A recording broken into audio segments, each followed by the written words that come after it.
no second chances here. You either destroy everyone or get destroyed yourself. The most dangerous fighters in the world are gathered in one sport.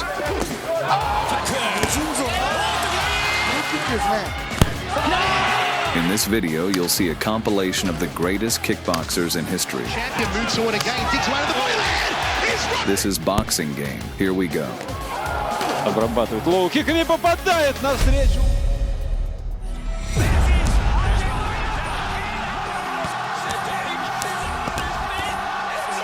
Incredible technique, supernatural strength, and mind-blowing punches.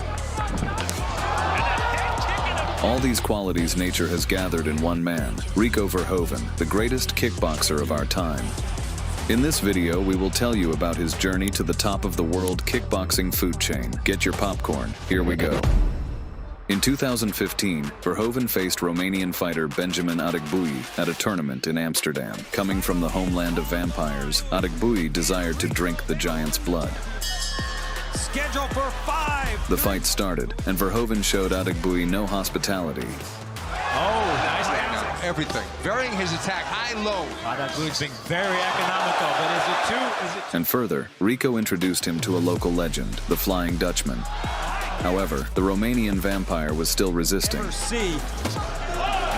So Verhoeven deported Dracula back to Transylvania with his sharp-as-a-blade punches. Throwing a baseball at him. Boom! Look at his face. Oh. In 2013, Verhoeven was on his way to becoming the world heavyweight champion. But in the semi-finals of the Glory tournament, his path was blocked by Turkish killing machine Gokan Saki. I'm first.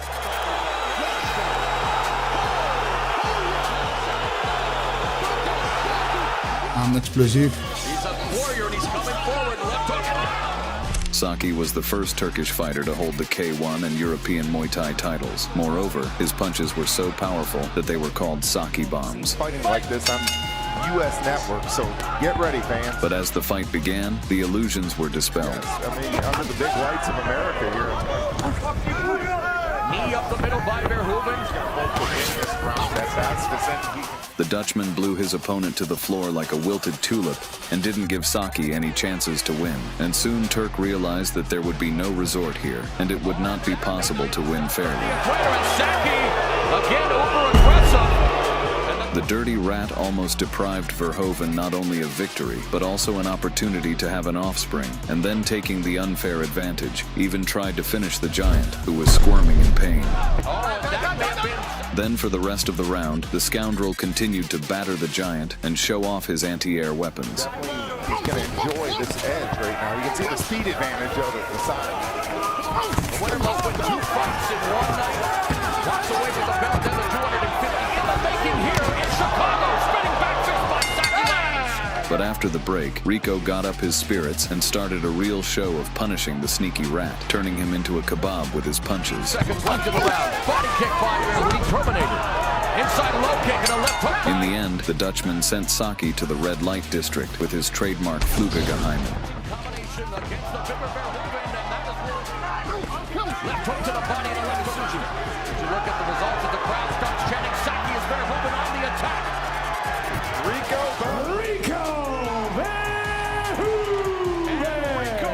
He went on to the finals of the tournament, where he defeated Daniel Ghita by unanimous decision and became world heavyweight champion, earning his first belt.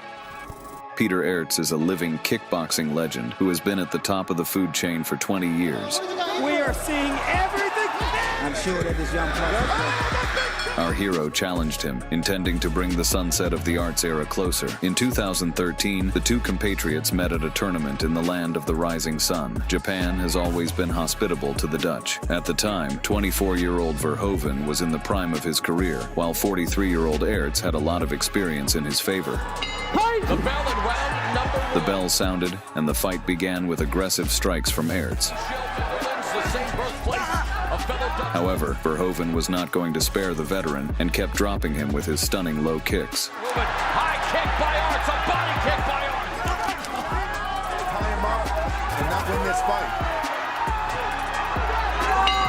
For the rest of the bout, the two greats showed a real slaughter in the ring, and at the end of the fight, symbolizing the generations of Dutch kickboxing, the representative of the new school won. Yeah, this is gonna be my era. This was not the last time Verhoeven fought with legends. 3 years later, he met with another great fighter, Badr Hari. Badr early.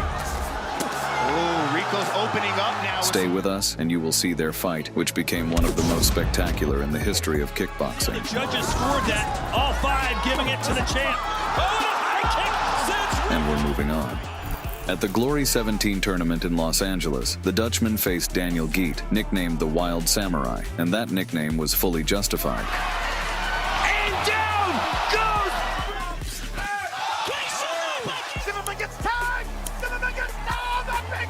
Verhoeven felt at home in Los Angeles because he was a frequent guest in Hollywood, where he starred in films with actors of international stature such as Jean-Claude Van Damme. Ghita was burning with a great desire to defeat the famous fighter, and even in his interview, Ghita promised that he would finish Rico in the first round. In the opening semifinal, the bell. And So to keep his word, Wild Samurai from the very beginning rushed into the fight. Strike it. He sets a trap so he can hit back in his own way. nice jab. It's a right hand, right uppercut by Ghita. Just misses. However, Verhoeven's fists were sharper than a katana, and already in the next round, Rico tried to force Ghita to commit harakiri. Verhoeven's doing a good job of making this a fight. That's what he needs to do. Ghita's torment continued until the end of the fight, which ended with Verhoeven winning by unanimous decision. Tonight. I think the Cinderella man, Bear. Another courageous fighter who dared to challenge the Dutch Ripper was Brazilian Antonio Silva, who had flown in straight from Carnival. The two fighters clashed in the ring, and Rico immediately began showering Silva with a hail of kicks. You know, Rico's low kicks and his power very intimidating. Quickly realizing that the Brazilian was zero in striking against Verhoeven, Silva began to perform wrestling moves. Not to do, and that low kick sends Silva. Then a furious Rico showed the restless Brazilian, for which he was nicknamed the King of Kickboxing. All five judges give round one to Verhoeven. And a head kick and a beauty. After chasing Silva around the perimeter of the ring some more, Verhoeven ended their rendezvous with a TKO. Rico in this fight, everyone expects him to win. Good doing it. Seems like just a matter of time now. Right hand, left hand, and that's In 2016, the King of Kickboxing faced another equally legendary fighter, Moroccan Badr Hari. The great Badr was ready to take Verhoeven's crown and break the new kickboxing star. Hari is a fighter who elevated himself to the Olympus because of the fame that turned his head. Not considering anyone as an equal opponent, he allowed himself to humiliate his rivals in every possible way. Badr Hari was on a good winning streak and had recently defeated such incredible fighters as Alistair Overeem, Semi Schilt, Peter Aerts, and Anderson Silva himself. Right hand. Nice jab outside strike. Seeing such a powerful and dirty opponent would have scared anyone, but not Verhoeven, who was going to punish the arrogant fighter.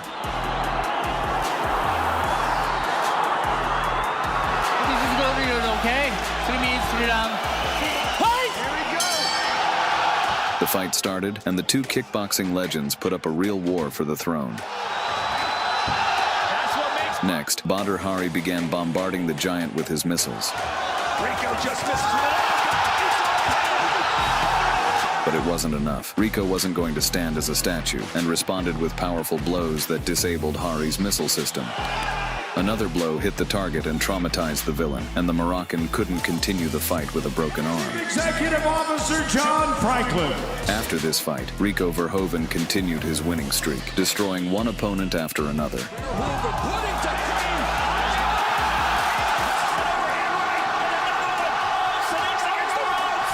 For 3 years, the king knew no defeat and cleared his division. But then none other than Badr Hari came back for Rico's head. Verhoeven immediately accepted the challenge to put an end to his confrontation with the arrogant Moroccan forever. Green fight. Is it Badr? The collision. The fight began, and the principled rivals clashed in a fierce battle. Right to the body. Hari poured all his accumulated anger on Verhoeven, wishing to avenge his humiliating defeat. The fighters exchanged their best combinations, and each successful punch returned like a boomerang. Has been Badr early. Oh, Rico's opening up now. Parr and Verhoeven showed the audience one of the best fights in the history of kickboxing. More aggressive than we've seen in the past. Perhaps that was a mistake. Look at Badr opening up. This fight was like a chess game. Both fighters tried to outplay each other not only physically, but also mentally. But then Hari remembered how he knocked out the legends and decided that Verhoeven should also be included in this trophy list. The Moroccan seemed to get into the swing of things and seriously shortened our giant. And when it seemed that everything was about to end for Verhoeven, Hari's crystal body made itself known. In an attempt to break his opponent's jaw, Hari broke his leg and lost the fight again. Verhoeven scored another victory and put the dot in this confrontation, confirming his status as king, and at the same time earning the title of Bone Crusher. Rico Verhoeven can truly be called the king of kickboxing. And he added a Grand Prix to his already spectacular. He made a huge contribution to the development of this sport, inspiring millions of people with his performances. Rico caught him again. Jamal's turned his back. He's staying on him. He's backing. And in this video, we have shown the best of them. Thank you for watching. If you enjoyed, please like and subscribe. Oh, so cool. Uppercut you were looking for. I am going to have a heart attack. 87 unbelievable knockouts. 18 world titles. Zambidis has to be careful with the other. And 4 tragedies. All of this was done by the greatest kickboxer in history, Mike Zambidis. A small warrior who was always outsized, but carried an unbreakable spirit and a murderous punch. Take your seats and have a journey through the life of the stubborn Spartan who conquered the fight world. Let's go. Mike Zambidis was born in 1980, right in the heart of Greece. Like a true Spartan, he devoted himself to training and fighting from a young age. His dream was to become the greatest kickboxer in history. His lack of height taught him one thing early: if you want respect, you must be stronger. With that mindset, Zambidis had 60 amateur bouts and destroyed so many Turks that he earned the nickname Turkophagos, which means Turk Slayer. But that wasn't enough. In 2000, he entered the world's best league, K1. That's where the ascent to Olympus of the small kid from Athens truly began. His debut was explosive. The Greek confidently knocked out his opponent and announced himself loud and clear. Zambidis! Zambidis! Zambidis! Burst does it from rubber leg straight! Burst does it from rubber leg straight! He's down on his feet! He's down on his feet! He kept demolishing opponents, and for his indomitable spirit and Tyson-like style, he earned the nickname Iron Mike. Might have to read it. Oh, there's the big left hand from His first serious opponent was the experienced Shannon Forrester. World title, Michael Zambidis, and Mike started strong, chopping him up like a Greek salad. building up process in center ring, 30 seconds down in the second round. On his hands and his leg, and he's got a very well balanced. Great handiwork and leg kicks on this little fella from Greece. A beautiful couple of left hooks, right uppercut. Of course, he's not allowed to knee and he's not allowed to elbow. And for mine, that's what I would. Shannon's only response was to check if Iron Mike had balls of steel, too. He just takes one a little bit. Thumping body shots there from Iron Mike.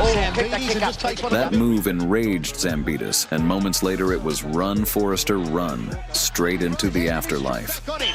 Zambidis just won't let up. He just won't relent. Another big overhand run. Forrester's gone through the ropes. Forrester's gone through the ropes. My word, it's gone out of ring. A devastating victory as kickboxer on the planet.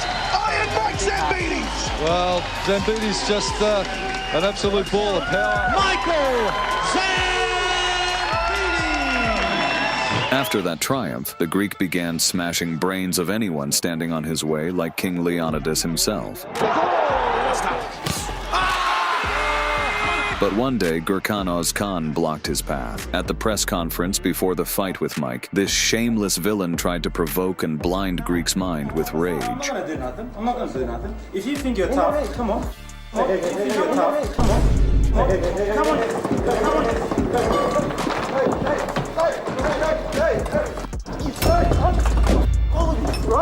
That rat continued the same dirty tactics in the fight, committing another disgusting act. Mike Zambidis and Gokan starve to death rolling. He's psychic with him. Same thing with Zambidis. Zambidis refused to tolerate such disrespect and cornered Ozan like prey. He's outside flanking from But the scoundrel wasn't done playing dirty, firing a full series of shots below the belt. Ozan backed against the ropes. Couple of inside fly kicks. Good scoring techniques there from Ozan. Dave Hedgecott separates both men. We are midway. But Mike isn't called Iron for nothing. Crazy Tom's low the man in February. I think you're right, Tarek. I think...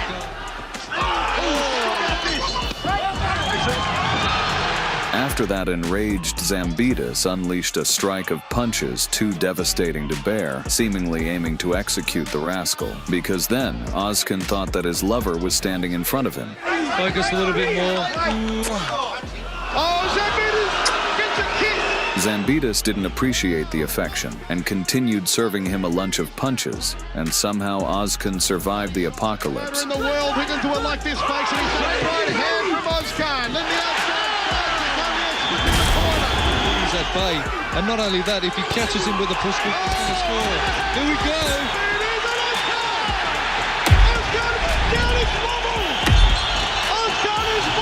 But the Greek didn't let him feel legendary, and one massive shot sent the punk straight to rehab. Oh, he's that cool! He's that cool! There you have it, the gold being put around the waist of Iron Mike Zambidis KO. 12th round on Gokan Ozan. Next, Mike traveled to the land of K-pop and idols, where he would deliver the greatest fight of his career. His opponent was the Dutch warrior Shahad Ulad El Hajj. And we've got a bit of a shoving contest here tonight. Michael Chavello. The fight opened with a savage war. Both fighters immediately showed that they were ready to go to the end. Shit just got real here in the max. And Zambidis comes out. At times, Shahad even managed to bend Iron Mike. Zambidis lightning. I mean, are you kidding? Zambidis to find the finisher. But Zambidis had no intention of retreating and systematically bombarded his opponent on all levels. It's very backed up. Pure, great, awesome, jumping round kick. One more and it's all over. Uppercut. It's going to be over. Oh, he dropped him the big command. They kept dancing in this whirlwind of pain and violence, showing no mercy to themselves. Coming to the body again, like a cane. This is awesome. Oh, Shahad, Shahad, Shahad, Shahad. The pendulum is swung. Soon, the fight became something beyond words, and even the commentator ran out of censored language. Wow, I'm speechless in this fight. He stepped into that one and he still took it. How is he standing? How is he standing? What the hell? Shahad, you nutcase! Oh, there comes the uppercut you were looking for. I am going to have a heart attack! Upstairs, he's able to open up Khalid. Oh, and a second knockdown. He drops him again! The judges couldn't decide who was stronger and gifted the fans an extra round of this insane battle. K1 Max is the best event. You could see how exhausted both fighters were, but like true old school warriors, neither thought of quitting. What is keeping this guy under his feet? No voice is going to survive, but here we go. Zambidis okay with the... With 30 seconds left, the Dutchman collapsed onto the canvas like a withered rose. His lip off! Split him with a round kick. But Shahad rose like a phoenix from the dead and finished the fight on his feet. 20 alone. How the hell is he still up? There it is. Zambidis gonna win it. Still, the victory belonged to Mike Zambidis. I'm exhausted. I'm tired. Where's one of those energy drinks you have? Zambidis kept moving forward, crushing skulls. He was so good that you could write textbooks on combat technique from his fights. With every fight, his dream felt closer. He was no longer that simple kid. Спусковой механизм. Soon, he fought his way into the K-1 Ocean Max 2002 tournament, where the winner earned a ticket to the World Grand Prix. In the quarterfinals, he faced Billy Mamu. Pound for pound, the best kickboxer on the planet at the current time. But Mike wasn't about to cuddle Mamu like Mommy. He dragged him straight into a hellish battle. Split wide open, led like a pig in centre. Oh, big right hand centering to loosen him up again for their rematch. Shoot Zambidis down.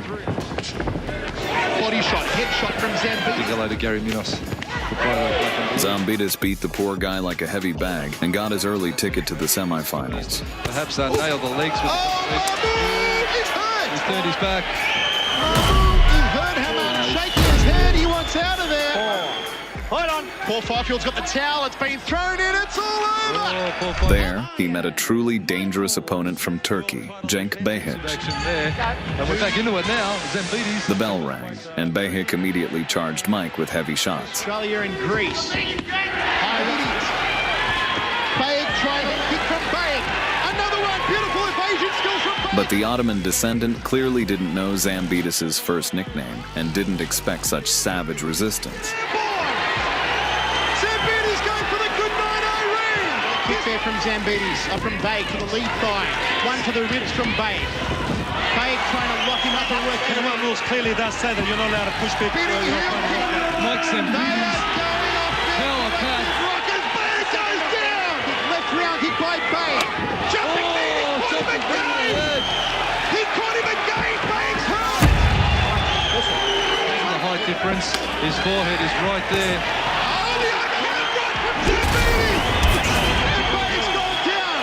Mike beat him so brutally that the referee, not eager to witness a fatality in the ring, stopped that public execution. Courage, it's all there, Behic Zambidis. His execution. Excellent. There you go. It's good night. Say it is in Parr in the final. What a warhammer! What an absolute war. Mike Zambidis advanced confidently to the final, where John Wayne Parr awaited him. Wayne Parr already had many knockouts in his record and was considered one of the best Muay Thai fighters in the world. Looking for the big bok choy. His massive height also worked against Mike. Michael Chavello, ringside. John used it to keep distance, blasting Zambidis with powerful kicks. Yes, as to who will emerge the king of kings. Opening in the armour of Iron Mike. Zambidis trying to break down that lead thigh. High left round kick from Wayne Parr. But even though John Wayne was as good as Bruce Wayne, Mike showed he had no intention of becoming the Bat's victim. Again, Wayne Parr locking on.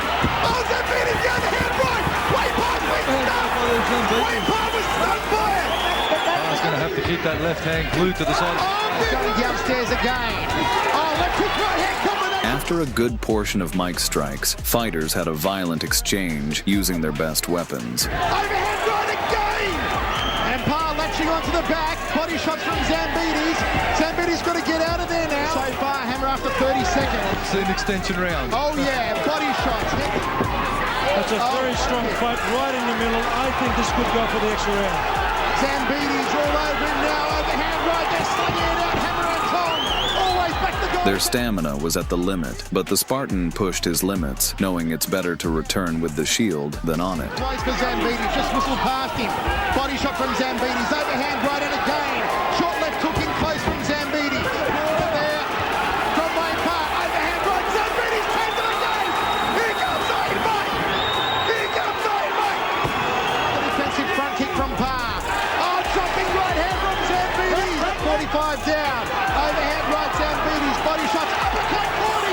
Uppercut 40. That night, both warriors were incredible, but only one could win. Zambidis uppercut it there. Iron Mike Zambidis. He's done it! He's done it! Iron Mike Zambidis! By winning this tournament, Zambidis earned his spot at the Grand Prix in Japan. His first opponent there was the reigning champion, the Dutchman Albert Krauss. Krauss was a lot like Santa Claus, but instead of gifts, he delivered tickets to Dreamland. Może tak, z tym, że bez...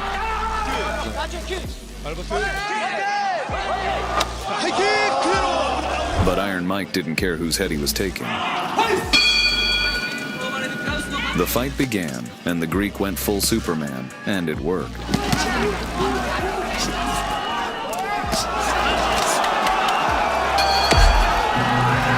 Seems like the Dutchman couldn't find kryptonite for this hero, and disgracefully went straight to the red light district.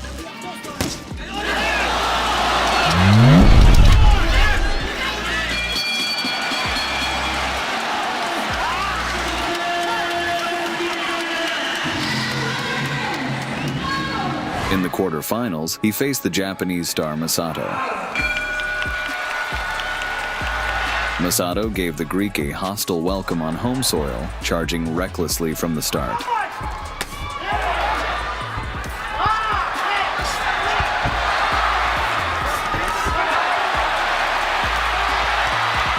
But Iron Mike didn't bend and quickly began punishing the Japanese fighter for his excessive bravery.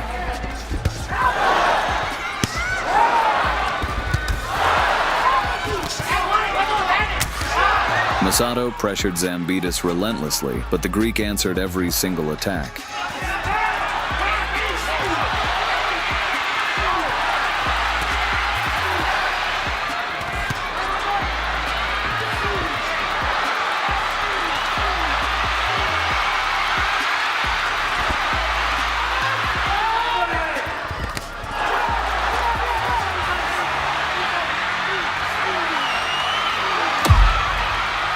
Then Masato was awarded a highly questionable knockdown, and the Spartan realized fair judging wasn't coming, so he needed to secure an early victory.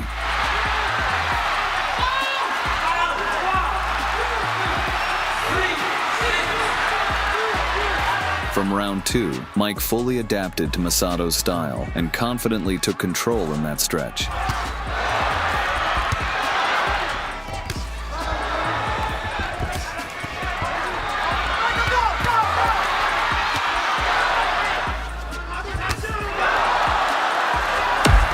His punches were truly iron and made Masato understand exactly why Mike was called Iron.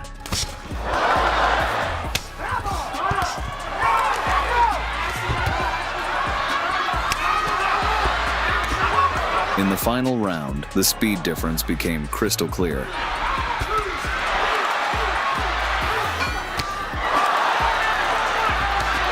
Masato could only land occasionally, while Zambidis was basically making sushi out of him.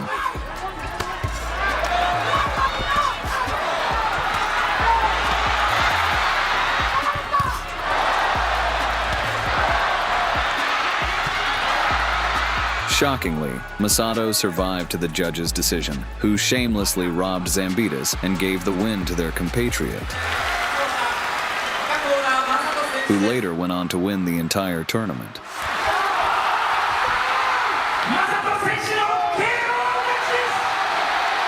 The Greek didn't even think about getting upset. Instead, he went to beat up another resident of the land of the rising sun, Kojiro.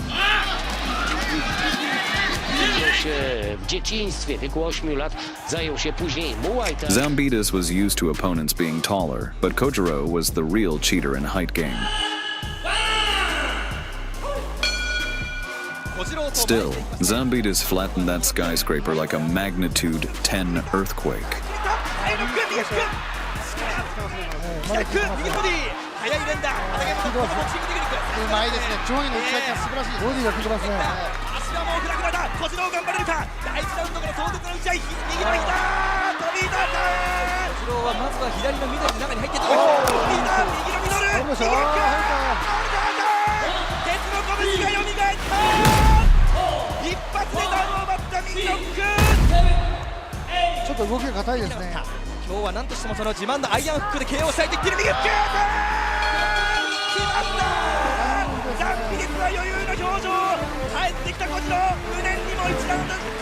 By 2006, Mike Zambidis had become a true warrior, respected and feared. Dancing centering, and here comes Zambidis. The champion moves forward again, digs away to the body.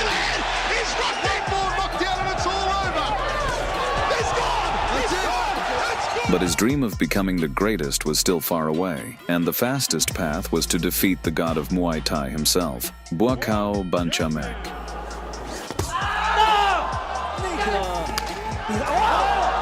Прямой и The legendary Tai was the king of kickboxing at the time, and if he wanted, he could beat the entire Marvel team. На деле, похоже, не очень. Buakaw was known for his toughness and explosive strikes, much like Iron Mike. That's why everyone knew this was a literal dream fight. The monster clash began, and Zambidis immediately searched for a gap in Buakaw's defense.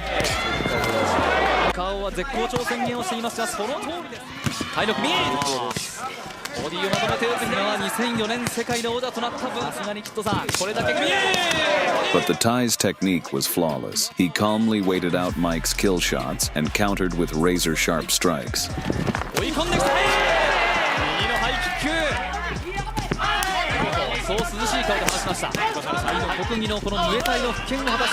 Buakaw's kicks were especially dangerous, and the Spartan was clearly unprepared for such an opponent.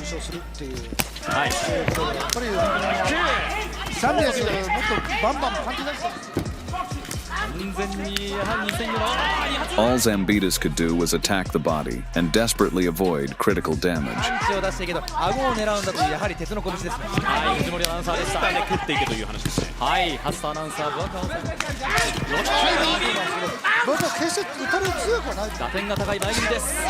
In the final stretch, Buakaw showed why he's called the strongest and confidently won that fight by judges' decision.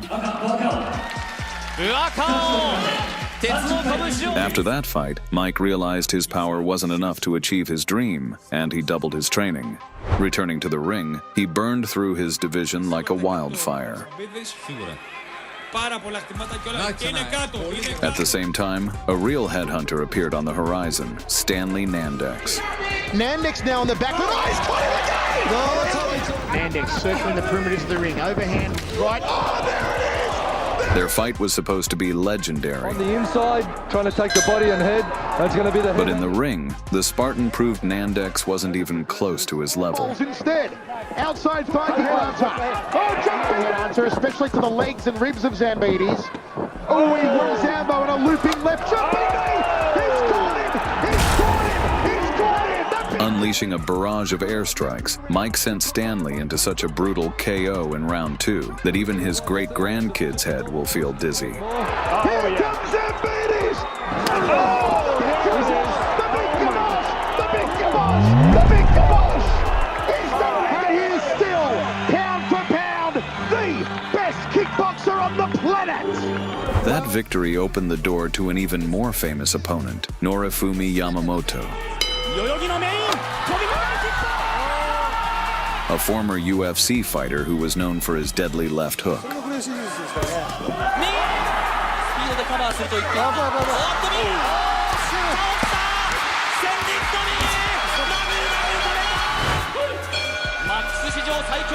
The moment the two titans of kickboxing clashed, insane tension filled the air. Both threw such powerful shots that either one could have ended the night in a hospital.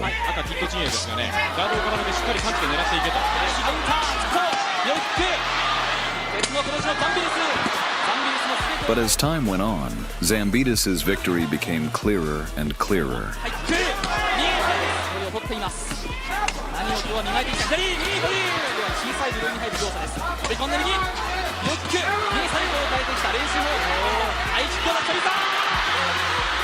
In round 3, the Spartan exiled his opponent from this world like Satan himself.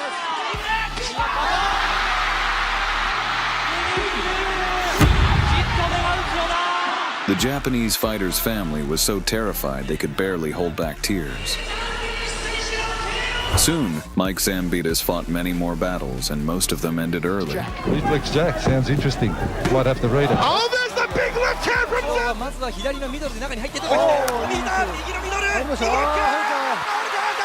Over time, his name became synonymous with brutal fights.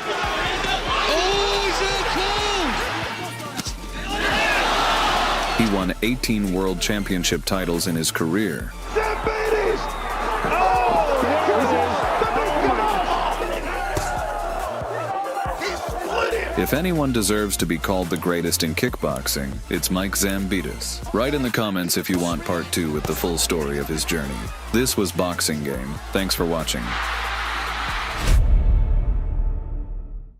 Pose with just... This guy is as good at his craft as Leonardo da Vinci, but his art is brutal knockouts.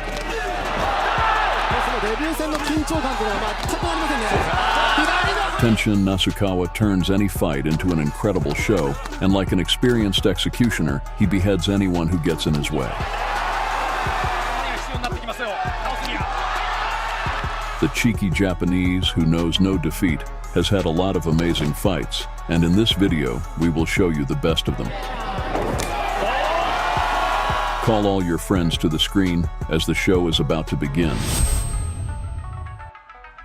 Tenshin Nasukawa started his journey at the age of 5 when his father enrolled him in karate. He competed from a young age and already won the national championship at the age of 11. But the little Japanese prodigy dreamed of being on the big stage and making a lot of money. And at the age of 14, the rising star from the land of the rising sun began a professional career. By 2019, the Japanese Wonder Kid had already managed to have 30 professional fights, winning them all. Moreover, 23 of his victories were held by striking knockouts. Then, 20-year-old Tenshin Nasukawa faced Argentine fighter Frederick Roma in the ring in Tokyo, who was ready to add a first defeat to the Japanese's record. The Argentine was the WKN super flyweight champion and had destroyed 8 opponents in a row prior to his fight with Nasukawa. The bell rang and the fight started. Focus on the face of Federico Roma. Nasukawa showed no Japanese hospitality and sent the Argentine wiping the floor. Tenshin Nasukawa both in orthodox, southpaw. Having broken Roma mentally from the first seconds, Tenshin began to break his opponent physically. Flying knee, rocking his head back again.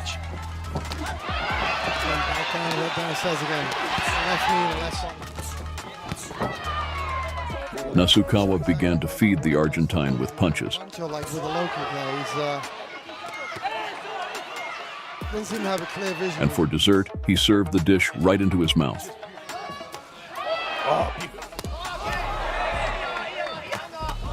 Do not Further, Roma showed with all his appearance that everything was normal, but the cut said otherwise.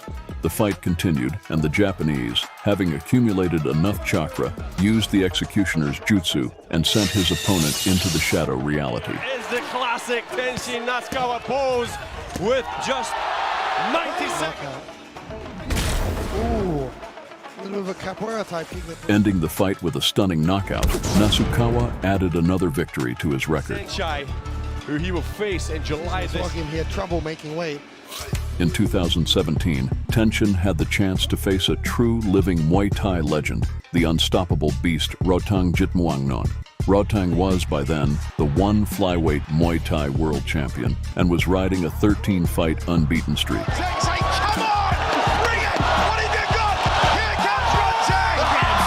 Their fight would determine who would become the first Rise World Featherweight Champion. Everyone was excited for the fight between the young upstart and the Muay Thai legend.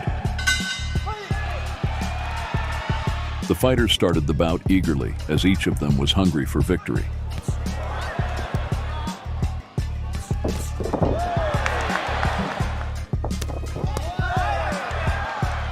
Their bout was as incredible and exciting as Godzilla and King Kong's.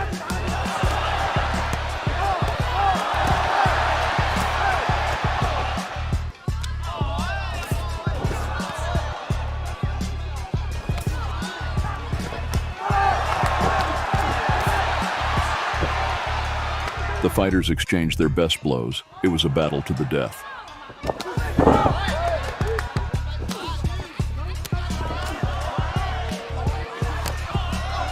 Rotang was 100% fired up in the thick of the fight, and in his usual manner began to provoke the Japanese Wonder Boy into a brutal exchange. Rotang got what he wanted, but he had no idea how it would turn out.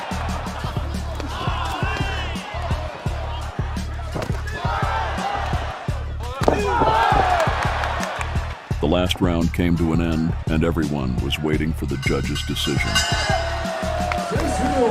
A draw had been declared, and in this case, according to the rules, the fighters were to have an extra round. Looking at Rodtang, it was clear that he could do this all day long. He even scared the Nasukawa family. The extra round began, and the fighters went to give the last of what they had.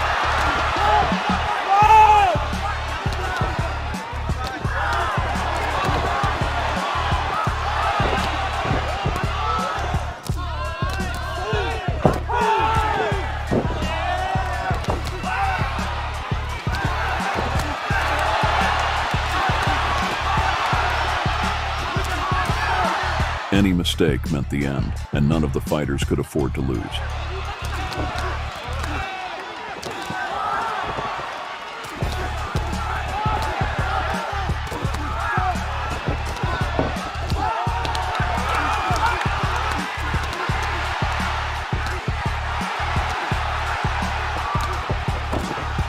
But only one could be the strongest. In this battle full of tension, Tenshin triumphed. Nasukawa proved himself capable of running over even legends and continued his climb to the top. Next, he went on to conquer the Risen FF World Grand Prix. He easily demolished his opponents and worked his way up the tournament grid, reaching the semifinals. The prodigy was in great form, and on New Year's Eve, he was surprised by Yuta Hamamoto, nicknamed Cat. From the first minutes, Hamamoto was overly cautious and was wary of the punches of the ferocious Tenshin.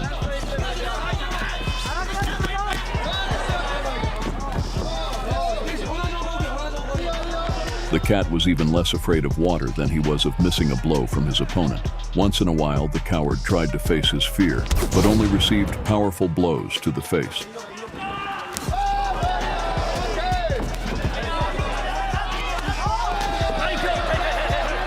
Finally, Hamamoto's endurance scale ran out. Nasukawa couldn't let this chance slip away and rushed to fight his way into the finals. Nasukawa's explosive missiles finally reached their target and defeated his opponent. However, Hamamoto was able to recover from this blow and thought he could still grab the initiative. But as soon as Hamamoto got up, Tenshin struck him again like lightning.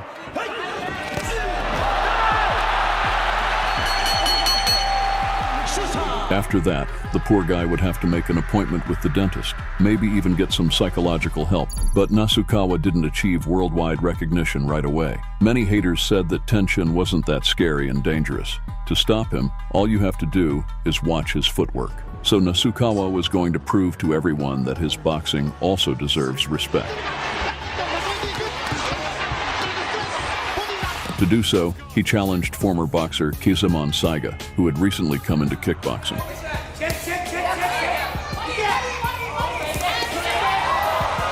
The two compatriots wanted to make a loud statement, but Saiga didn't yet know that he was facing the planet's top prodigy.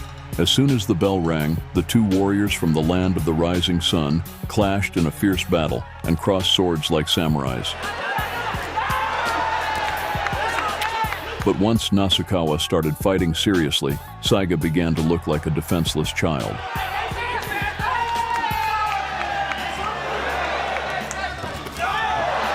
After briefly tormenting his victim, the young predator sent him to lie down and rest.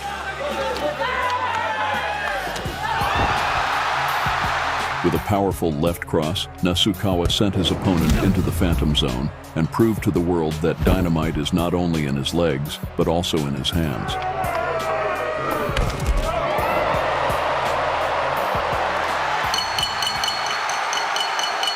And Tenshin got all the attention again.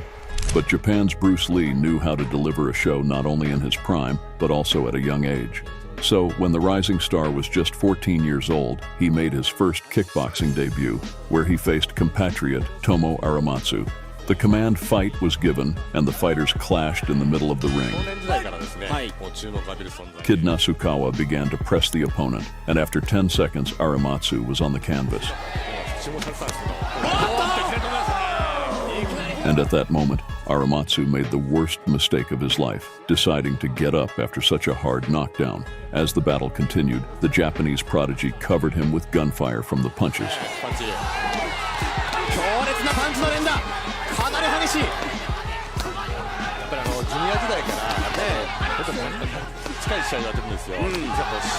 And having broken Aramatsu's morale, Tenshin, with his loaded high kick, sent him into the realm of Morpheus.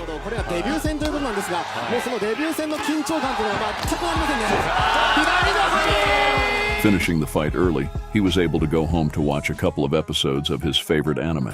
A year after his kickboxing debut, Nasukawa was asked to compete in the National Blade 2 tournament.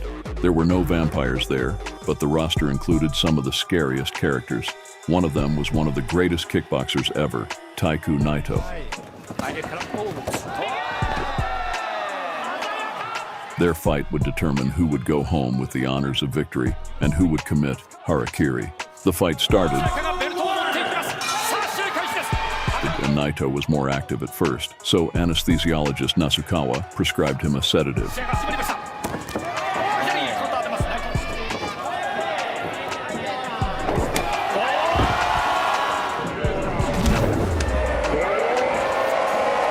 However, after a shocking dose of tranquilizers, Naito still managed to stand up, and he even managed to cripple Tenshin.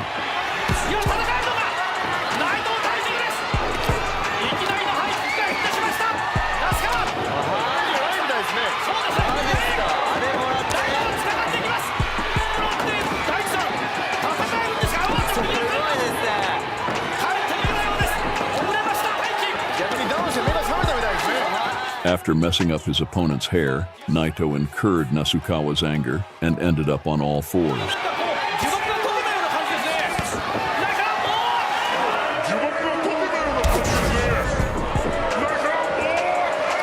Nasukawa then rushed to finally finish his opponent and beat the soul out of Naito with a hail of blows.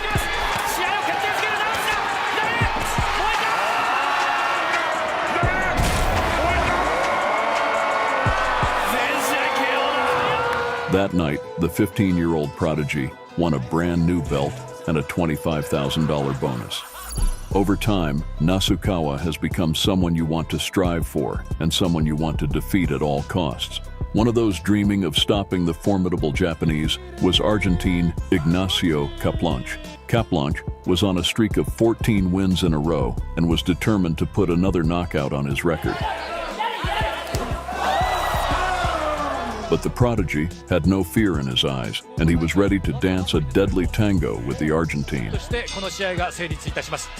And so the fight began, and instead of demonstrating the wonders of his technique, the Argentine fought according to the rules of non-contact combat. Constant failures made Ignacio angry, and he was determined to take Nasukawa's head off. But the Japanese turned out to be so elusive that Caplanche beat only the air around him. The cat and mouse game quickly bored Nasukawa, and he decided to put on a real show for the audience.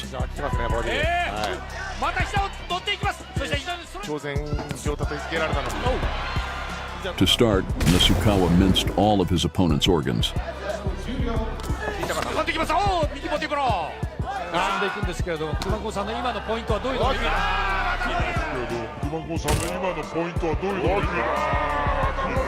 But Caplanche pulled himself together and tried to fight back, but the danger came from where it was not expected.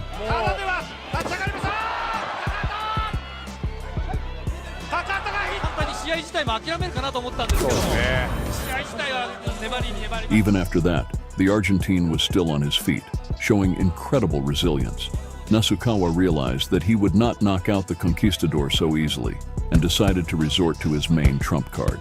By activating the killer mode, Tenshin sent his opponent into the very depths of hellish pain.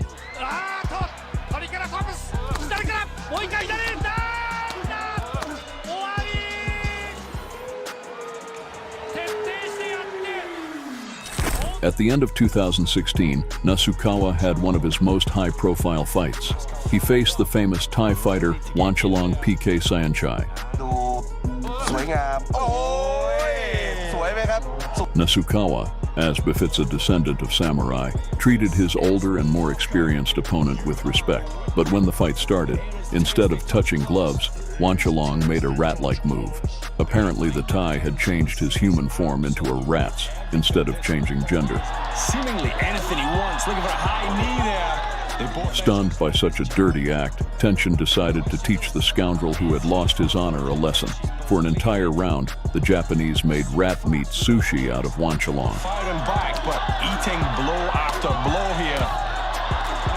Tenshin Nasukawa teeing off on Wanchalong here. But the scoundrel still kept at it and hoped to hold on until the break. Looking to put it on the face of Wanchalong. Nasukawa, however, was not going to drag this fight out. He punished the scoundrel with an incredibly beautiful and cruel punishment. On the canvas, brutal. Nasukawa confidently conquered all the tops in the promotion's Rise and Risen. Meanwhile, another notorious fighter from Japan, named Takeru Sagawa, champion of 3 divisions of K1, was terrifying all fighters. Oh, the ring. Oh, it looks like he's going down. He is hurt. Yeah, they're gonna call it. You can feel the tension building. Fans of both fighters had been wanting to see the greatest fighters fight for several years, but the organizers denied them because of the Cold War between Risen and K1. However, in late 2021, the president of Risen announced at a conference that the promotion's egos cannot stand above the desires of the audience. Therefore, they would organize a fight that would determine the greatest kickboxer in the world. The bout was to be held on June 19, 2022, at a neutral venue. By that time, Takeru was on a series of 35 victories, and so the long-awaited fight kicked off. Throughout the first round, Tenshin stalked Takeru with his lightning-fast attacks.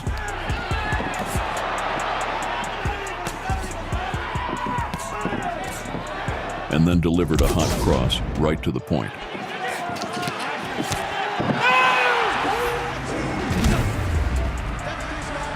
The fighters showed such a fiery first round that there was no limit to the audience's delight.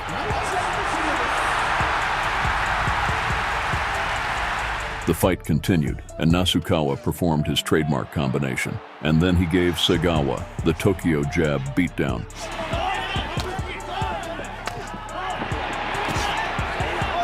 Takeru realized he was about to lose, so he decided to literally use his head, sneakily punching Tenshin.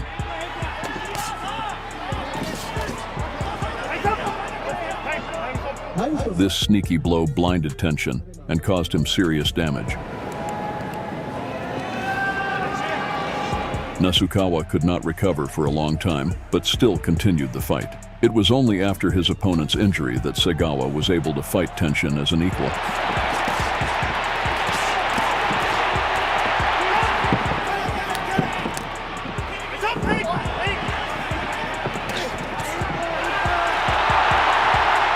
But apparently, he didn't know that a wounded lion is a very dangerous lion.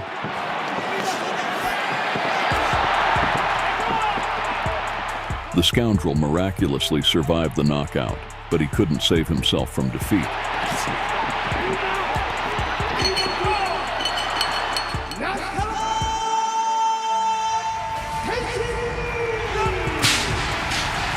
After this incredible fight, our hero announced that he is leaving kickboxing and going to conquer new heights, thanking all his fans for their support.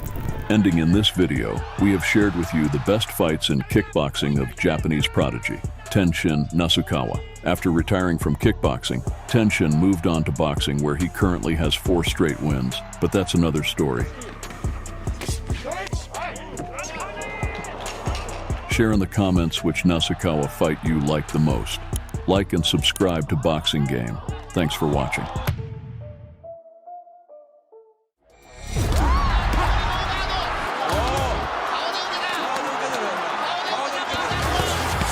Fierce executioner. The king of walkout knockouts. The owner of the unbreakable chin. I'm always coming back. and ruthless Mark Hunt combined it all. In the chronicles of the martial arts world, his name will forever be associated with a legendary and courageous warrior.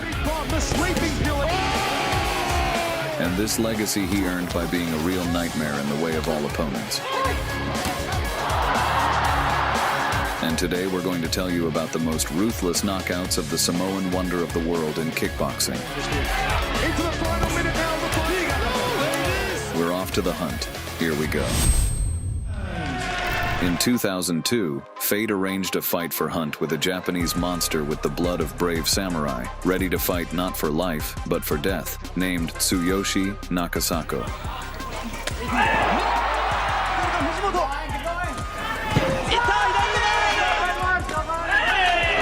This fight was to determine the best K1 blonde, so the audience was waiting for the start of the fight more than the release of the new part of Grand Theft Auto. Total support from every corner of Nakasako's homeland inspired him to a reckless start.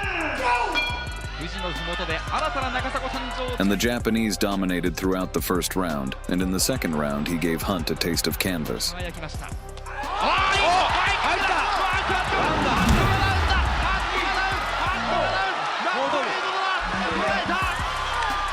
Deciding that victory was within his pocket, the Japanese mocked the chubby guy like a cocky bully.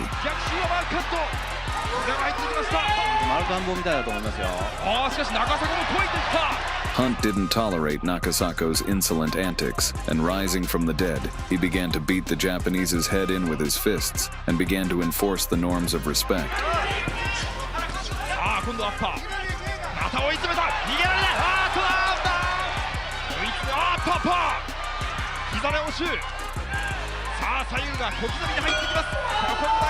Then Nakasako showed his lack of self-preservation instincts and blocked all the blows only with his face, improving the Japanese's hitting percentage.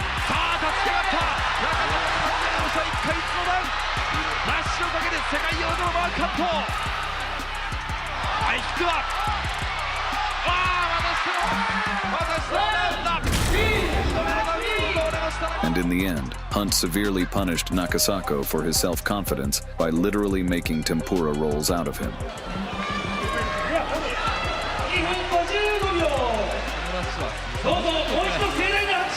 The next opponent on Hunt's horizon was one of the goats of kickboxing, and a man who didn't have the phrase "give up" in his vocabulary, Jerome Le Banner.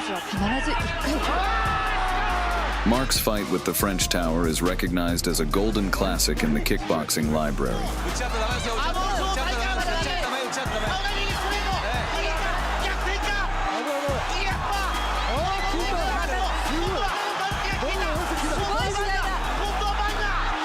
In the prologue of this blockbuster, in a fierce fight, more mature Le Banner won by the judges' preferences.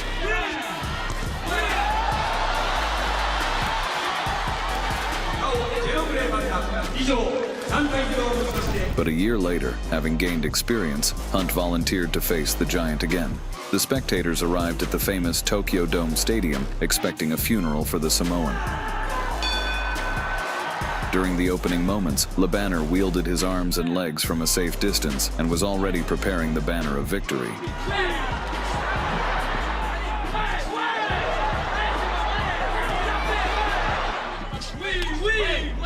But Super Samoan's gladiatorial spirit couldn't let him fiasco for the second time, and Hunt began a deadly attack on the Titan.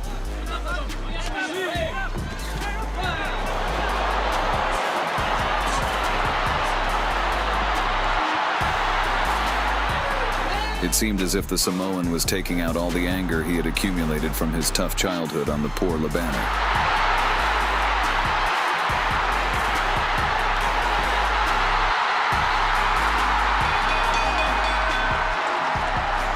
In the end, Hunt mercilessly demolished the top floor of the French skyscraper, publicly executing the giant. The next page in Hunt's book was a fight against the Australian, Nathan Briggs. Briggs is a dark horse who shared the ring with countless living K1 legends. Crazy John's discount mobile phones.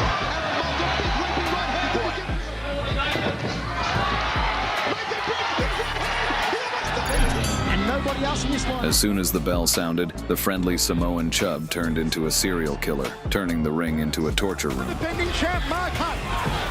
Nathan Briggs in all sorts of submission. Here comes the pain. He has to stay up, Briggs, if he gets... Here comes the pain.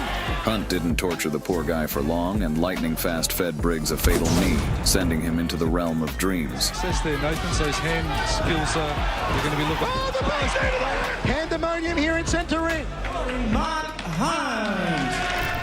In 2001, Mark Hunt reached the final of the Oceania Grand Prix, where the Australian, Peter Graham, nicknamed the Chief, was waiting for him.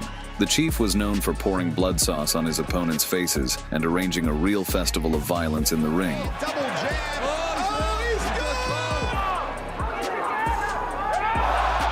jab. Graham had never been knocked down before, so he perceived his opponent as a mediocre chubby, celebrating his victory already during the walkout. Well, Michael... After the bell, the Chief made a chop out of his opponent's legs with his low kicks and even managed to test the strength of the Super Samoan's balls. They're flat-footed. It's a danger uppercut, that one that Mark Hunt possesses. The defending K1 Oceania champion. On a Saturday night in Melbourne, and it's turned out to be great points up. So, you know, if it goes... But Hunt's intense pressure didn't make him wait long for the result. And having shocked everyone, the Samoan introduced Graham's ass to the floor. Yes, and I think Peter just got two good face kicks into Mark. Melbourne Grand Prix to be held at the Vodafone Arena on June 16th.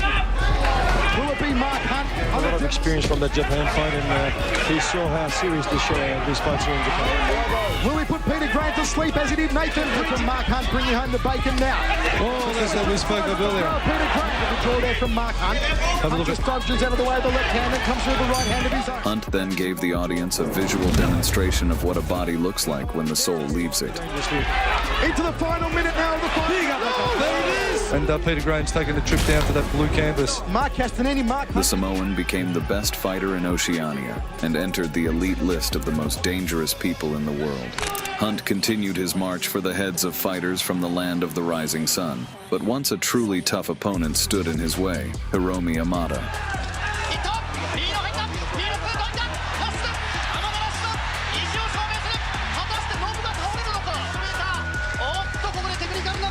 Amada furiously turned out the lights on anyone who got in his way, and even smashed legendary Butterbean.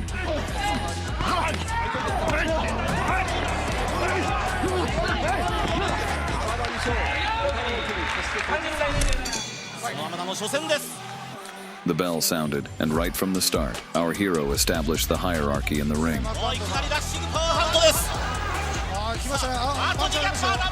And completely discouraged Shogun from continuing the fight.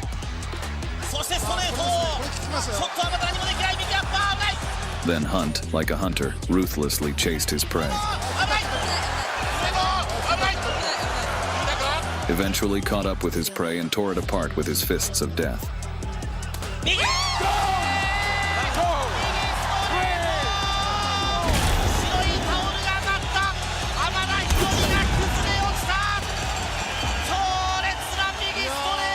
As the years passed, Mark was successfully adding colorful victories to his record. And in search of a worthy opponent for the Super Samoan, the organizers turned their attention towards the two-time K1 Grand Prix champion, the fierce German knockout artist, Stefan Lecko. The fighters faced in December 2001. From the very beginning, the New Zealander showed who was the real lord of the ring.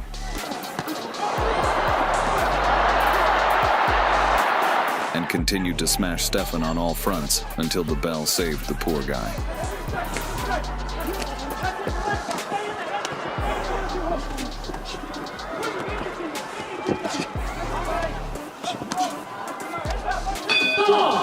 But in the second half of the fight, Stefan activated the power of the German Panther and seized the initiative back.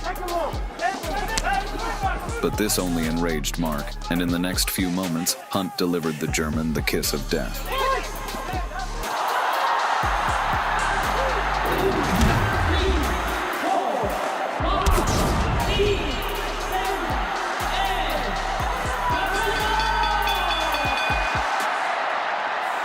In the winter of 2001, Mark Hunt faced his compatriot Andrew Peck. A little bit of intensity on the face of Andrew Peck. From the start of the bout, Chef Andrew decided to feed Hunt with his kicks. But Hunt, like a punisher of fate, drove Andrew into darkness, removing the light from his eyes. Oh, there it is! The big bomb, the sleeping pill. Oh! There it is! He's up! He's up! Well, he wasn't happy with me at all, really. Hunt, And he's coming here he again. goes! Here he goes! Hunt goes down! That's it, that's it. It's over! That's it! Oh! After such a terrifying knockout, Andrew had to rehabilitate for a long time, visiting the therapy room. Caught Peck a little bit, but there it went, straight off the jaw, bang. But the Super Samoan didn't stop there and continued his career until 2018. Point out of Sunnyville's goal. His head hunting. There's the big shot. It's over, Andy. It's over. Subscribe to the channel, give us your likes. Boxing Game was with you. See you soon. The verge, 1 year, 1 month. A sweep. Melvin Manhoef now watching him. Put left hook there. Oh, The bloodthirsty finishes of this chain dog ain't for the faint of heart. 35 seconds. Melvin Manhoef has become a celebrated scalp collector whose fights leave no one indifferent. He may have been smaller in size compared to his opponents, but in every bout he hunted them down, striking fear not only into his opponents but their loved ones as well. Even those who were unbreakable fell from his deadly touches.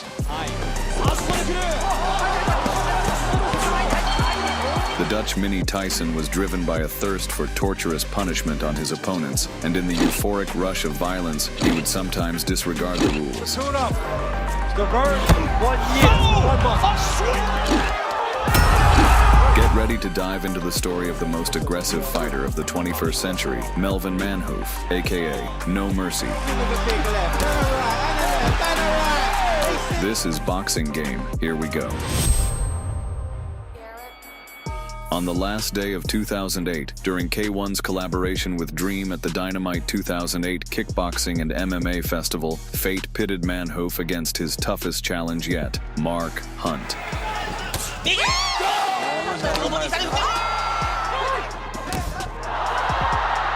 The legendary New Zealand powerhouse was known for his death blows and unbreakable chin.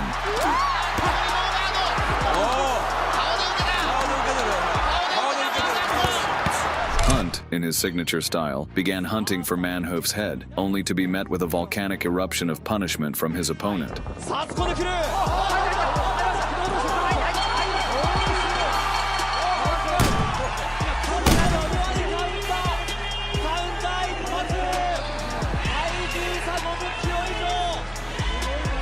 In just 20 seconds, Manhoef mercilessly sent the world's most dangerous chubster into another dimension, adding yet another legend to his scalp collection.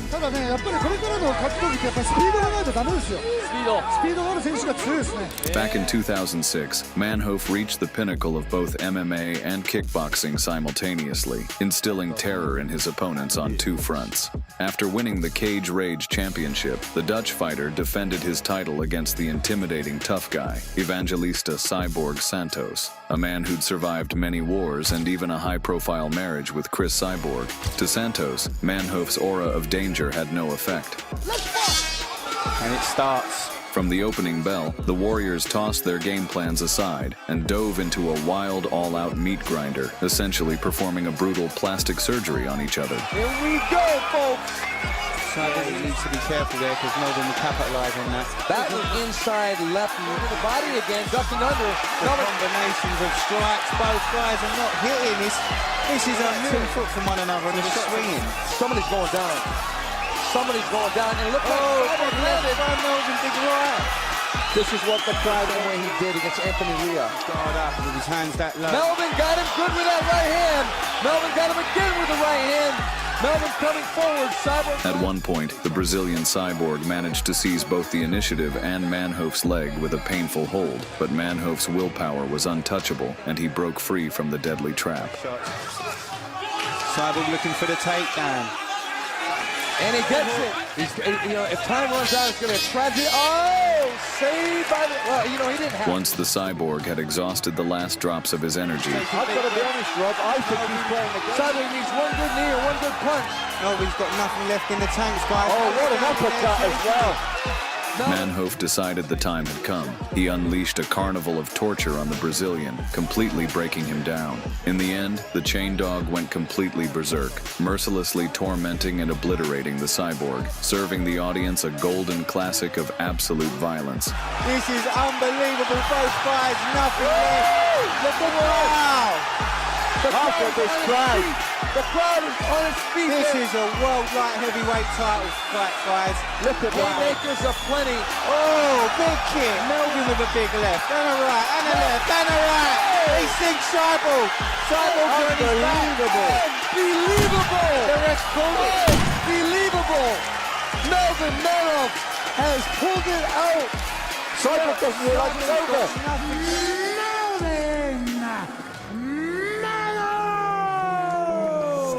At the turn of the millennium, young Manhoef clashed in the ring with Finnish Viking, Mika Ilman. Even back then, Manhoef stayed true to his aggressive nature as the chain dog managed to force his opponent out of his own corner. Oh dear, now this shows something. Now Manhoef wearing the red glove. As soon as the bell rang, the merciless fighter didn't waste a moment aiming for his opponent's bald head. Even though he's not really tall for the heavyweights. With one savage left, Manhoef publicly executed his target and sent him straight to the hospital, declaring to the world that a new threat had arrived. Moving about, watching. Good left hook there. Oh, what a punch. What a punch that was. One punch, knockout power, left hook by Melvin Manhoef. Now look at that. And in the next bout, Manhoef made his opponent's mom cry and pray for her son. Melvin had a showdown in the ring with a Japanese TV star, Yoshihiro Akiyama, aka Sexyama. Akiyama was a judo master with a devastating strike.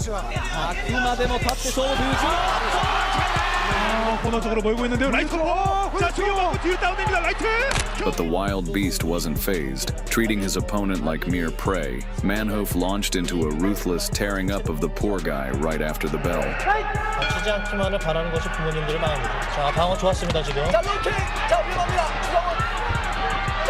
Watching his son suffer, Akiyama's mom couldn't hold back tears in the stands. Then Manhoef executed an amplitude-defying throw of monstrous power. However, the Japanese judoka, seeing his mother's tears, decided to fight on until the end.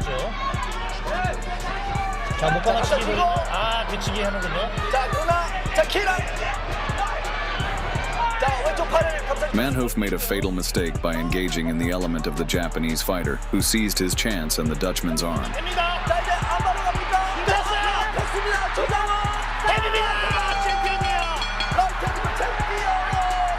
In the end, Melvin unexpectedly got a taste of bitter defeat in the spectacular fight.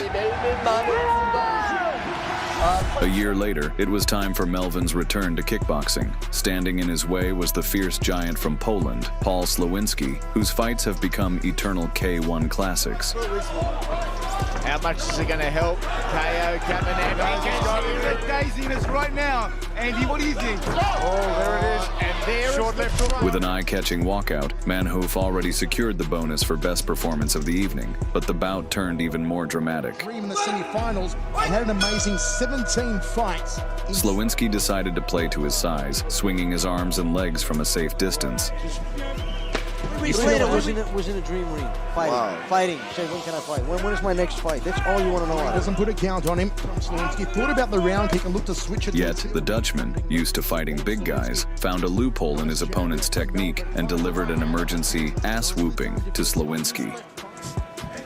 Oh, nice left hook from Melvin. Tasted the power. Dealing with the height advantage by explosives. It comes in, 1, 2, 3. Ow. Body shot from Melvin and swung upstairs, looking for the headache maker. Finds the right hand again. Leaping left hook. Oh, smack bang on the kiss. Under the pressure of the chain dog, Slowinski became the underdog, and within moments, Manhoef made his opponent lose touch with reality, cementing his title as a killing machine. Doing the chicken dance. Here comes Melvin. Here comes the pain. The Muay Thai knee. Melvin smells blood, and when Melvin smells blood, that's not a good thing because until the bell rings. Still a long time to go in this round. 35 seconds. Oh, the big kibosh! The big kibosh! The big kibosh! It's all over! Melvin Manoff has knocked out Paul Slowinski in 1 round! In 2003, Melvin kicked off with a fight against his compatriot Bob Shriber, a guy weighing 1.5 times more than him. This wild Dutch opponent, known for his explosive punches and dirty nature, earned the nickname Dirty Bob.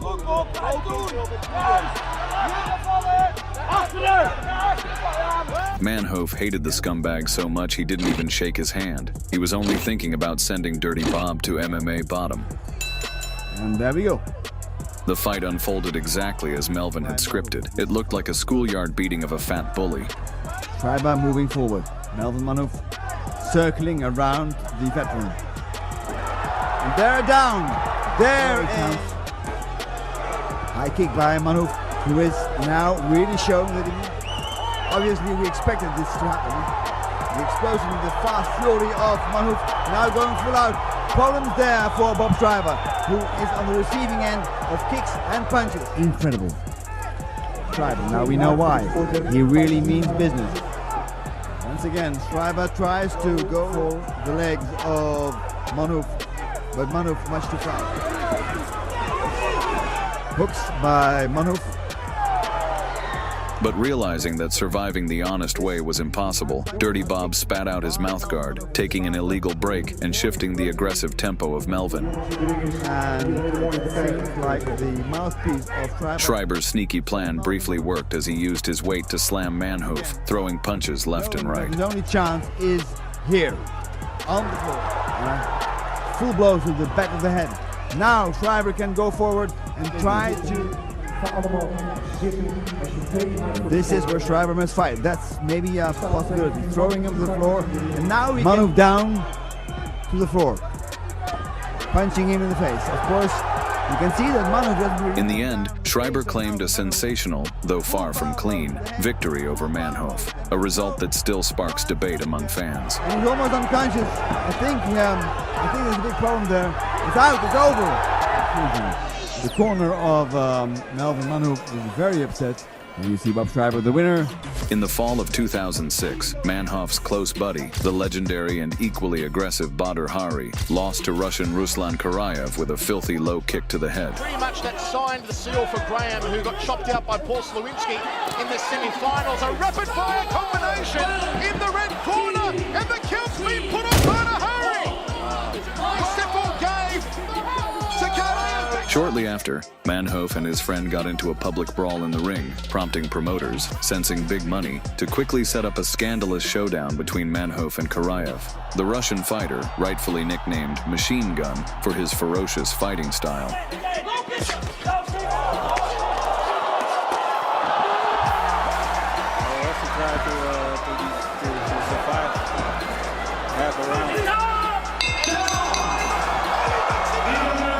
Charged at the Dutch Tyson immediately, armed with what could only be described as Russia's deadliest nuclear punches. But Manhoef didn't give a damn. He slammed one powerful blow that turned off the lights in the Russian's eyes, leaving Karayev unconscious for a long time. Ай-яй-яй-яй-яй-яй-яй! Что ты будешь делать? Руслан.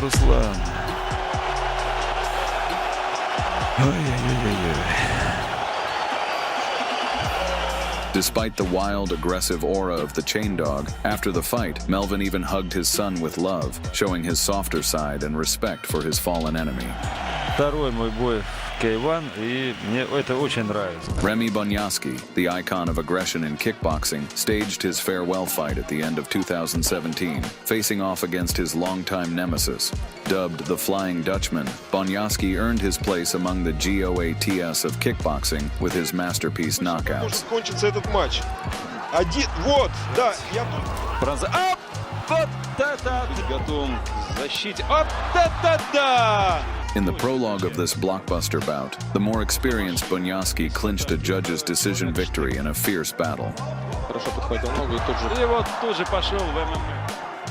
Мелвин это заметил, несколько подготовку к спорту. Но это сделал неуклонно. Then, before the final chapter of the showdown, thinking it would be an easy stroll, Boyarsky shamelessly mocked the short stature of his little opponent. But once the bell rang, his opponent's height didn't stop Melvin from slicing Remy up into a neat ratatouille with his razor-sharp punches. Minuut zit erop. Twee gedaan. De 41-jarige strijders. De ene is natuurlijk... Next, the giant charged at Manhoef like an enraged bull, but no mercy, taking on the role of a matador, outplayed his overconfident foe.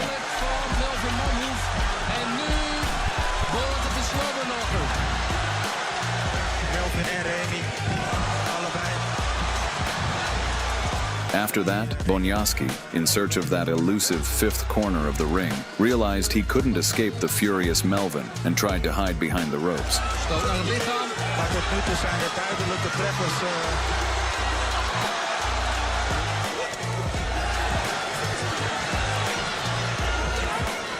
Probeert hij nu ook. But Melvin eventually caught up with the insolent fighter, making the legendary kickboxer look like a pathetic punching bag and permanently re-educating the scumbag. Seconde nog en dan zit het erop.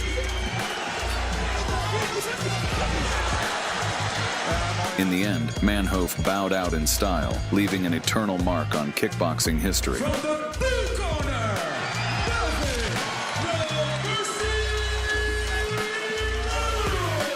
Violence, aggression, madness. This entire insane list is embodied by the legendary Melvin No Mercy Manhoef. Good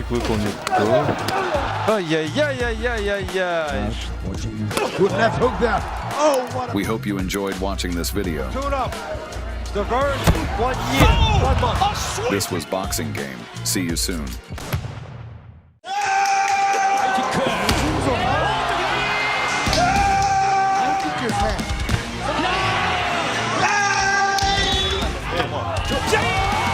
Rightfully crowned the god of Muay Thai. A warrior who survived 300 deadly battles.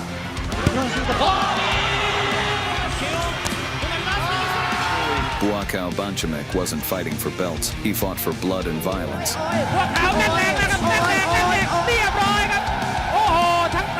And he carved his name in golden letters into the charts of the greatest fighters of the century. Get ready, because today we dive into the ruthless world of the legendary Buakaw K1.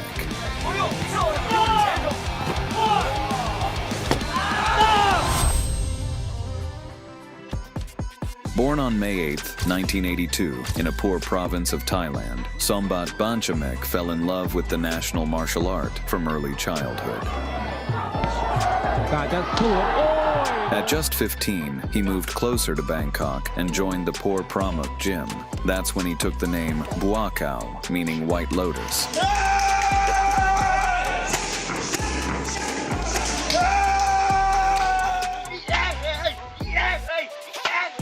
And under Thai tradition, adopting the gym's surname, he began his ascent to the combat Olympus as Buakaw Parr Pramuk. In no time, the rising star filled his record with world-class names.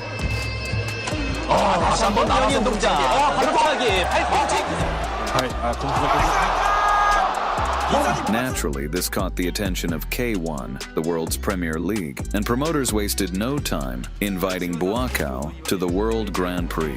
Even though under K-1 rules White Lotus's signature weapon, elbow Zuras, was banned, he dominated the qualifiers with ease.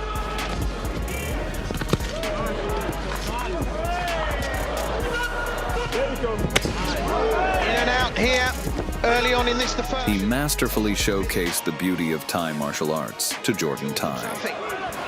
And I think a knee strike making, but look at the work Jordan Thai is capable of. Nice, crisp, the Thai fighter Pramuk is. And he's really end up fighting outside of time. My goodness me, great. He showed no mercy, and like LeBron, completely outclassed Jordan in every skill. Thai is taking some punishment in this, the second. The Thai is going about his business in relentless fashion. And Jordan Tai needs to cover up, really. Otherwise, Parr coming forward. They're so tough. After 3 rounds of destruction, Buakaw advanced to the top 8. Tai has done enough work. He's done enough work. Already in the quarterfinals, the White Lotus faced the legendary John Wayne Parr. Not only was he one of the main favorites to win the Grand Prix, but he was also widely known as the provider of patience for local trauma care. Looking for the big bok choy. The big kibosh! However, to the shock of the crowd, the Thai fighter cooked his opponent like a bowl of tom yum.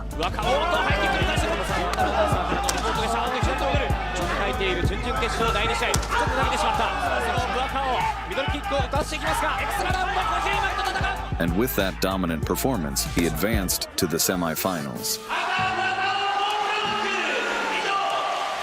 There, he met a true monster, Takayuki Kohiruimaki,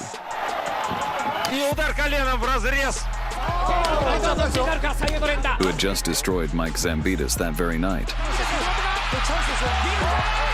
The Japanese fighter's scalp collection was bigger than the Zodiac Killer's trophy shelf.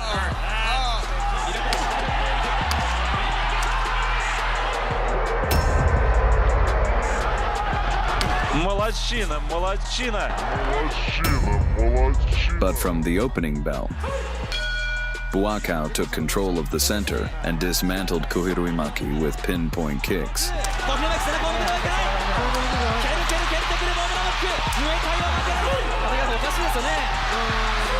He managed to drop Takayuki more times than Trump dropped the crypto market.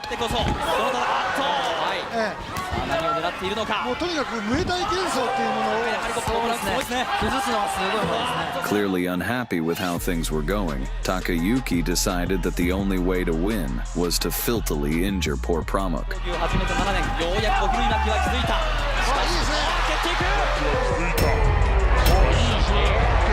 That was his fatal mistake, because the only thing scarier than an angry Buakaw is your medical insurance bill.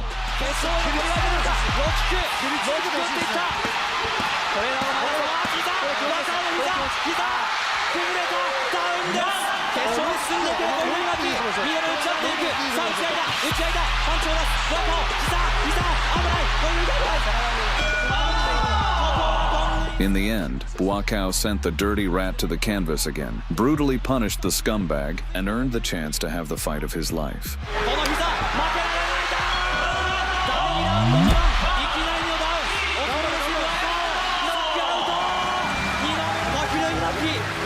In the final, the Thai warrior faced the greatest representative of Japanese kickboxing, Masato Kobayashi, also known as Silver Wolf. He was the prototype of a perfect fighter. Devastating power. Insane fighting experience.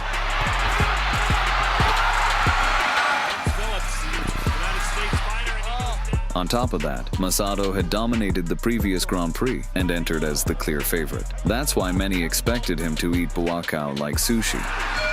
Despite both fighters being exhausted after 3 fights in one night, Japanese mentality wouldn't let Masato sit back in defense.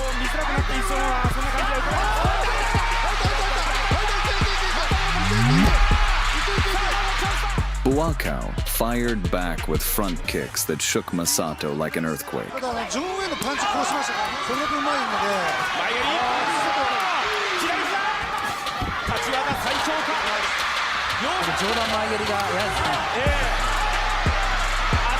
He also wasn't shy about invading Kobayashi's personal space.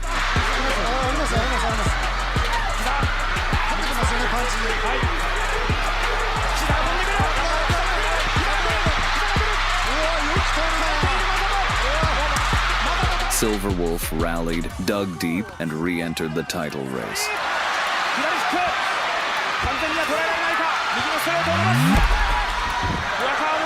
But all Masato's efforts were futile.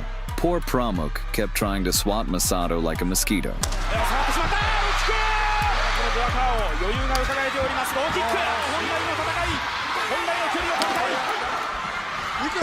手といえどもね、やっぱそうなっちゃいますよね。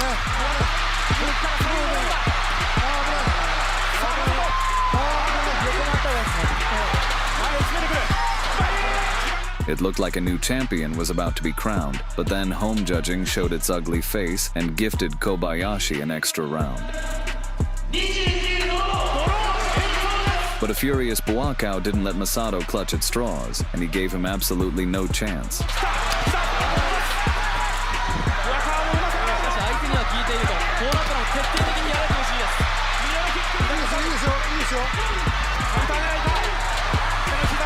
With a hard-earned victory, Buakaw didn't just win another title.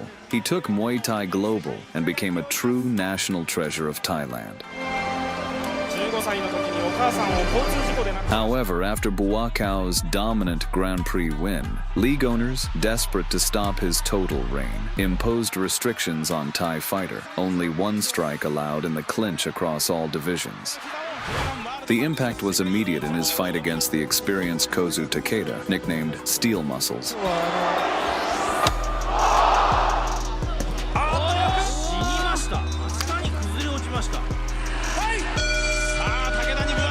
Buakaw had to keep his distance.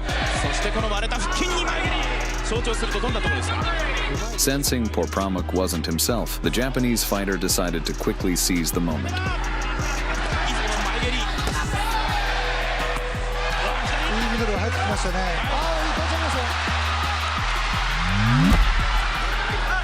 Meanwhile, the White Lotus had to adapt to the new rules mid-fight.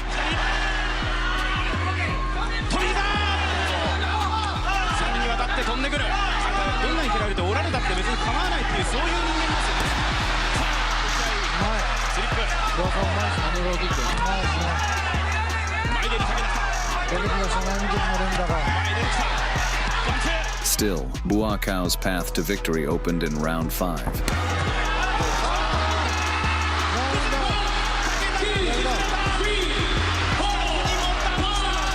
There, the White Lotus melted Steel Muscles with sledgehammer strikes and forged them into a stepping stone toward greatness.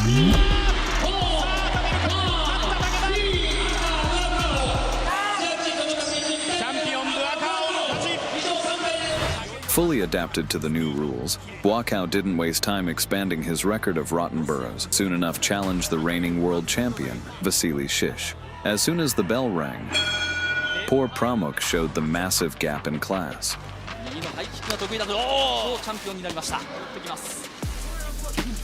With cloud-piercing kicks, the god of Muay Thai shut out the champion.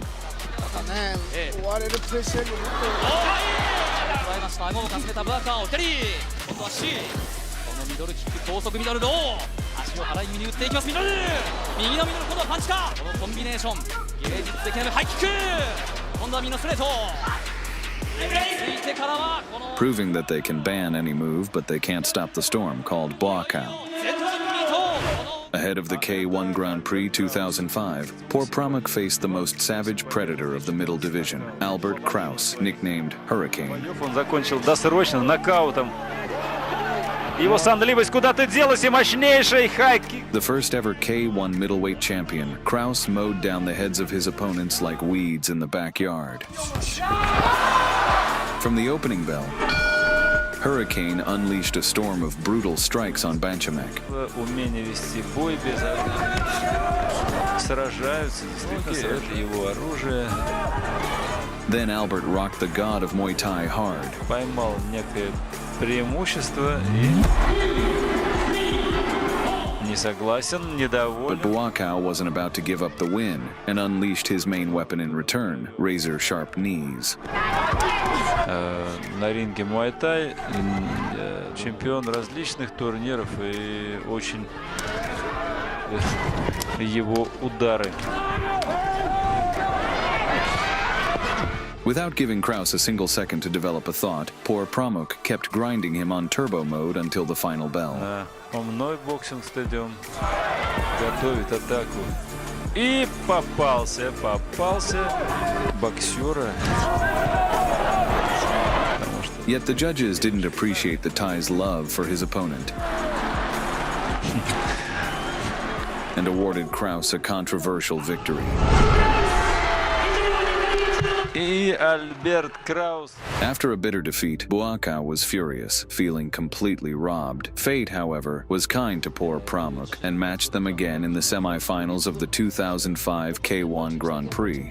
The grand battle began. The White Lotus was fueled by pure rage, lighting Krauss up on every level. No i trafia lewym prostym. Zobacz Kraussa. I teraz akcja kolanem właśnie. Then he turned the hurricane into a gentle evening breeze. Bardzo dobrze, która mógł. On zaczyna dominować w tej drugiej rundzie. No i na szczęście walczy w zupełnie inny sposób niż w tej pierwszej walce z Narantungalangiem. I co ciekawe, wygrywany oglądając Buakawa, pokazującego pełnię swoich umiejętności. I znów trafia tymi sierpami. To, że Krauss blokuje te kopnięcia i te akcje kolanami, to nie znaczy, że jest potwornie bolesne. Buakaw won by unanimous decision, proving he had been blatantly robbed the first time. Ale wygrywa tutaj Buakaw. And he made history by becoming the first fighter to reach the K1 Grand Prix final twice in a row.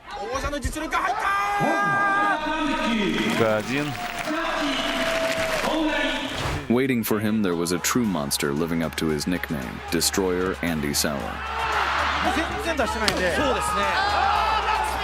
Not a single Sauer fight went without a brutal bloodbath.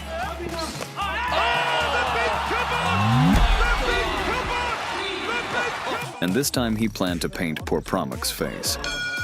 From the opening seconds, both fighters displayed elite kickboxing.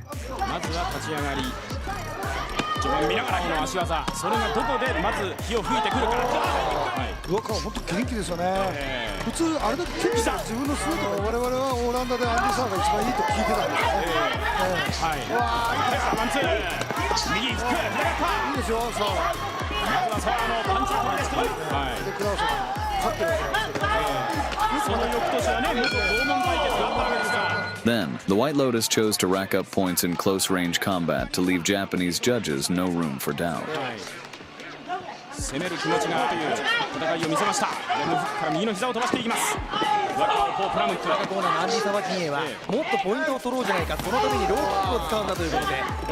But Sauer, refusing to let Buakaw close in, fired every weapon he had.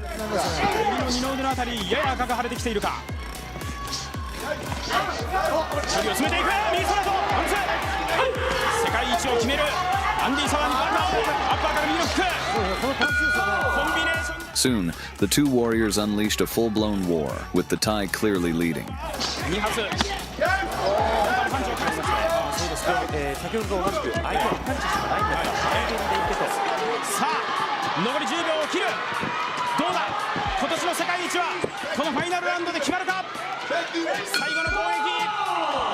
Yet perhaps the judges missed Buakaw's clear advantage and gifted Sauer an extra round. The pace exploded to maximum, reaching its peak in a bloody carnival of violence.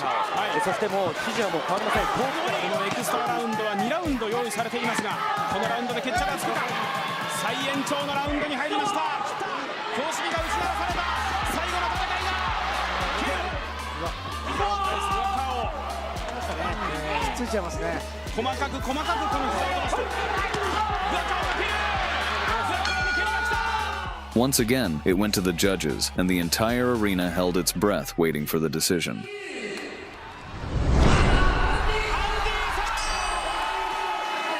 By split decision, Andy Sauer became the new K1 champion. Buakaw immediately left the ring, vowing to return stronger. The countdown to revenge began in the qualifiers of the K1 Grand Prix 2006. Standing in Buakaw's path was a true monster, Iron Mike Zambidis. Despite his modest height, Iron Mike carried a ton of dynamite in his fists. He had even been involved in 4 tragic incidents inside the ring. As soon as the referee gave them the green light, Zambidis went full Kratos mode, brutally attacking the god of Muay Thai.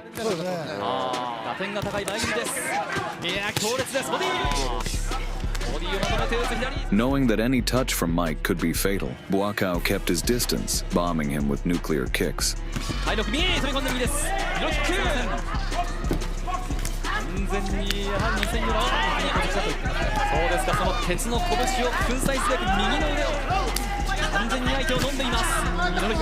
Then he began forging Iron Mike with sledgehammer strikes.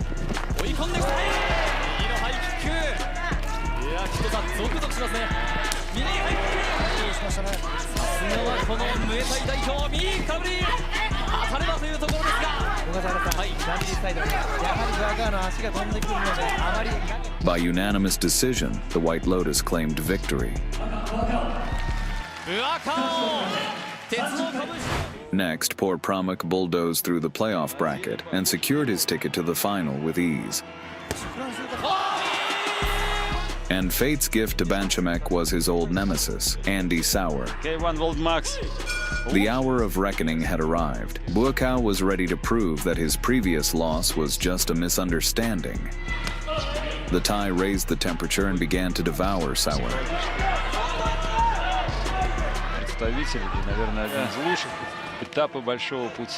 Then Buakaw reminded everyone that revenge is a dish best served cold. Andrew showed incredible toughness and managed to get back up. But that was his fatal mistake. Because there is no escaping a blood-hungry Buakaw.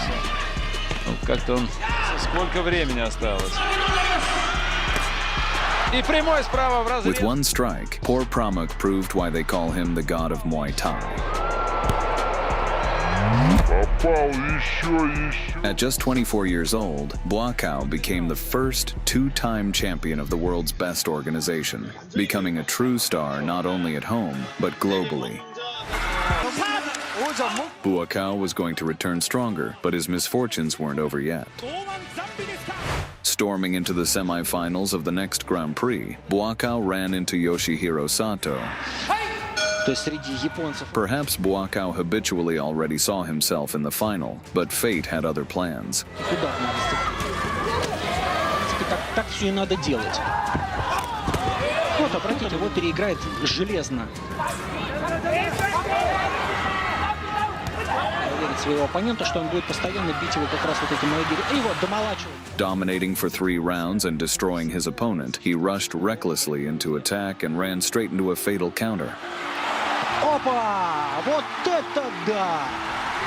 Вот это да! Вот, пожалуйста!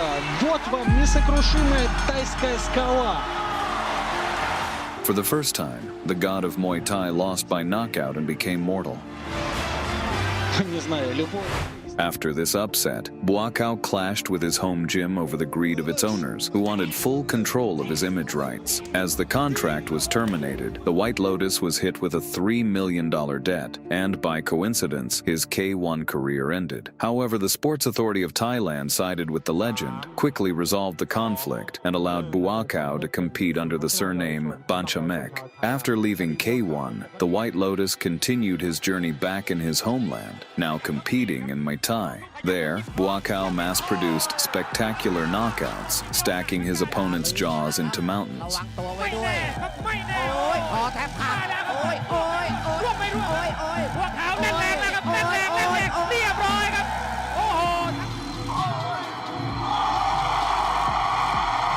He added a massive collection of belts across multiple versions.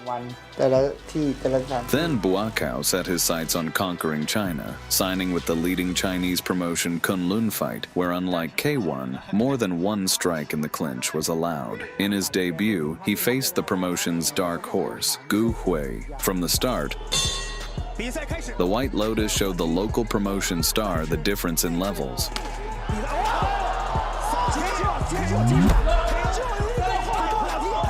Then Buakaw finally got the chance to fully enjoy his favorite weapon.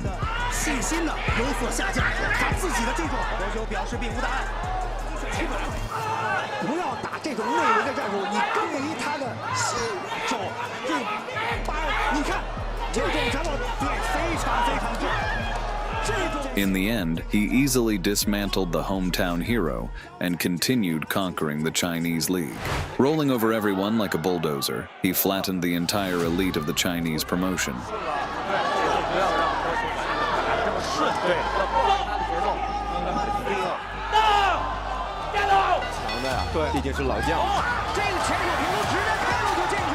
He established total dominance in Kunlun Fight, winning the Emperor's belt and sealing his legendary status on Chinese soil. Then the White Lotus returned home and starred in his first cinematic masterpiece as the lead.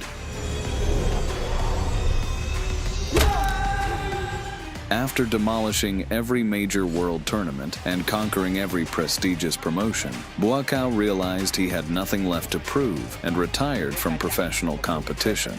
He focused on developing the next generation at his own gym, where the Superbon himself trained under his guidance. Thanks to sparring with his master, Superbon reached the One Championship title. Buakaw himself stayed in shape, competing in exhibition bouts back home. And it paid off. In 2022, the White Lotus was offered a long-awaited rematch with Yoshihiro Sato. As soon as the bell rang, Buakaw brutally tested Sato's praised jaw.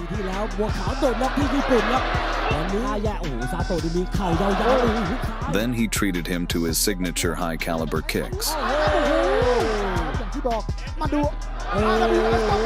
After that, he reminded Yoshihiro of his past triumph with a right hook.